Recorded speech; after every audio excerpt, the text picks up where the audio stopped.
Hello everyone. Welcome to Confessions Jury, where people put themselves on the spot, waiting for your judgment. Sit comfortably and listen carefully, as you're about to hear today's cases. You hold the hammer and you apply the law. Let us have your verdict down in the comments section. As always, don't forget to subscribe and like the video. Let's head on to our first case. Case 1. Am I the bad person for only paying for one of my daughter's weddings and down payment? So, I, 50M, have 3 kids, Sarah, 35F, Jessica, 25F, and Ben, 23M. My wife and I had Sarah when we were both 16. It wasn't easy, but with both our parents' support, we could finish college while we raised her. When it was time for her to go to college, we didn't have the money to help her. So she took out loans and paid for them herself. We learned from our mistakes and started saving for her siblings Jessica and Ben, who got around a $100K college fund and had no debt. Through all of this, Sarah never complained. She finished her education, got a fantastic job, and could repay the loans in just 3 years while staying with us to save as much as possible. She has also helped us a lot with babysitting her younger siblings and has always been selfless and helped out in any way she could, maybe even to a fault. So when she told me 5 years ago she was getting married, I talked to my wife and told her how bad I felt we never did anything for her and that I wanted to give her the inheritance I got from my grandmother, which was around $50K, to help pay for her wedding and down payment on the house. Luckily, my wife agreed, and even though she didn't really need it, I know it meant a lot to her. The issue is this: Jessica is getting married next year and had assumed we would plan a similar gift for her. She was quite surprised when I told her that we never discussed such plans, and even if we wanted to, we didn't have the budget for it. She told us it wasn't fair that we paid for her sister but would not do the same for her. I tried to explain the situation, telling her that in the long run, we spend twice as much on her and her brother as we ever did on Sarah. However, she insisted that Sarah was already well off, noting that Sarah and her husband had paid off their house and were doing extremely well financially. I told her that this had nothing to do with how much money her sister had. This was us finally being able to do something for our oldest child, who had to sacrifice so much because we had her at such a young age. She didn't take it well, left angry, and won't speak to us.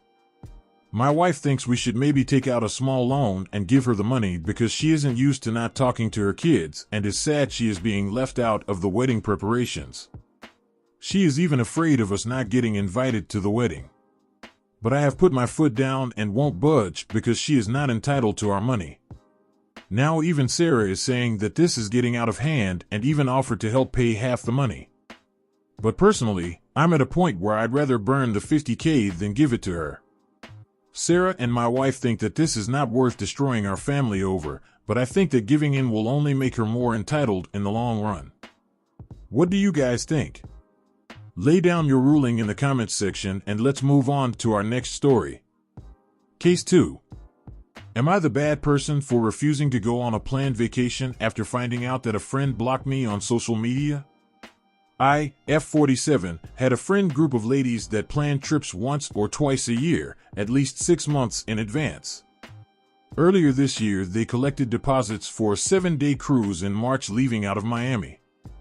I recently had a question about canceling the overnight accommodation because by coincidence I will already be in Florida just an hour away from the port of Miami during the departure week, so I don't need overnight accommodations prior to disembarking. Instead of using the group chat, I used FB Messenger to let the person in charge of the hotel reservations know of my change in plans, but she wasn't showing up in Messenger like she had before. I looked for her in FB and she wasn't coming up either, so I just went to Insta to PM her. Same thing on Instagram. I contacted another friend in the group by text and asked if Kara's information had changed and she responded somewhat confused. She then called me back and asked me why asking, and I told her my change in plans and how I couldn't seem to get in touch with her because I wanted to see about my deposit being refunded. She went silent on the phone for a few seconds and said she wanted to meet for lunch, and when I asked her why we would need to meet for lunch when all I need to do is get in touch with one of our mutual travel buddies, she said that Kara most likely blocked me, but that she was moody and did stuff like that all the time. Her response on the phone made me feel like more was going on, but she didn't want to get into specifics. I then contacted the lead trip planner and told them I was pulling out because I no longer felt comfortable going, and it felt weird knowing Kara had purposely blocked me while not knowing why. She said she understood why I felt uncomfortable, but if I backed out they would lose the group discount for everything from transfers to a scheduled tour, and the remaining 5 ladies would have to make up the difference. I still canceled. Now I'm getting messages from the rest of the group saying that I'm being dramatic and it's an A/H move on my part to back out. One even suggested that I should be trying to clear things up with Kara personally and not let this affect the trip. So, in summary, I realized, by accident, that a supposed travel friend has blocked me and I've decided to back out of a planned cruise because I no longer feel comfortable going with the group for a week-long vacation and they will need to pay the difference to make up for the group discount being lost. Am I the bad person? What do you guys think of this one? Let us know in the comments section and let's move on to our next story. Case 3. Am I the bad person for not helping my boyfriend's family with home improvement tasks after he voluntold me? I am 25F and my boyfriend is 26M. He had a mother and 3 sisters. Their father died when they all were pretty young, and honestly, none of them have really learned how to be independent. My dad raised me to be pretty independent. He told me to never depend on a man, and I don't. My dad owned a construction company, and he was one of the most talented woodworkers I've ever met. He taught me how to do a lot. I can work on cars within reason, cook, build furniture, lay tile, and do most home improvement type stuff. And honestly, if I don't know how to do something, I'm pretty good at YouTubing it and asking whoever I need to for pointers. My boyfriend and I live in a house that I solely own. I have made the house into what my boyfriend and I need. We are getting ready to get married and maybe adopt a few children. His sisters are all kind of helpless. I admittedly don't really like any of them. His oldest sister has been dating this slimy guy, and they have 4 kids together. He binge drinks a lot and doesn't really do anything. He gets a disability check from pretending to be schizophrenic. Their trailer is falling apart and their water isn't coming on. She cried to my boyfriend and asked him to get me to come get their water working again and fix some stuff. She said she can't afford to pay anyone.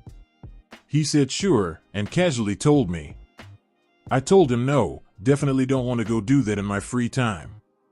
He's upset because he doesn't want to go back on his word to his sister. I suggested one of them can figure it out, or he can pay someone to do it. We have separate finances. His other sister started redoing her kitchen last month. She thought it would be easy. Halfway through getting everything, she realized that she was in way over her head. Her boyfriend also broke up with her, and she had no one to help. He was the one mainly directing things. She asked my boyfriend to ask me to come help. He told her I would. I said no. Same problem. We are having a fight right now. He thinks that I am not being a team player for his family. I told him that I don't ask his family for anything ever, and it's not my fault that they choose to put themselves in bad spots and expect to be bailed out. It would be reasonable if they were sick and I brought them a meal. Or if we watched the kids while someone is in the hospital. You know, normal family stuff. But I don't think wanting me to go do real labor and spend my entire weekend on projects because of their fuck-ups is reasonable. At the end, I told him if he isn't okay with this boundary I'm setting, then we have no business getting married. And the ball is in his court. He had apologized and let it go, but I can still tell that he's fuming. Am I the bad person? Can't wrap my head around that story. What do you think? Who is in the wrong there? Let us know down in the comments section, and let's move on to our last case. Case 4. Am I the bad person for announcing my pregnancy at my sister's wedding after she did the same at mine? So, this is what happened. My sister and I have been close all these years, but things went a little tense since she told me she would like to propose at my wedding to her girlfriend. So I said, no way. This is my day. Get out there for once and let me be the center of attention. She insisted it would be a special moment for our family, so I told her that if she did, then I would make her leave. But of course, she just did it anyway. It was a mess. My mom got involved, and she tells me that if I kick my sister out, then she will leave as well. So, I have no choice but to just let it be, even though I was so angry. Fast forward to the day of my sister's wedding. I have to say, I was probably the last person to make a conventional speech or toast, but instead, I used the time to announce that my husband and I are expecting our first baby. To me, it wasn't about stealing the spotlight. It just felt right to share our news with family that we don't get to see often. But my mom lost it, and my dad told her to relax and that it was my moment too. Now my sister is angry with me for stealing the spotlight from her wedding. But I had to remind her of how she did the same at mine. I even have text proof where she threatened me if I didn't let her propose. You've sat down, you've listened. Now, it's time to state your ruling. What is it gonna be? Let us have it down in the comments section down below. Thank you for watching. Please like this video if you enjoyed it and subscribe for more cases like these. In life, we may run, but we can never hide from true justice. Stay safe, everyone.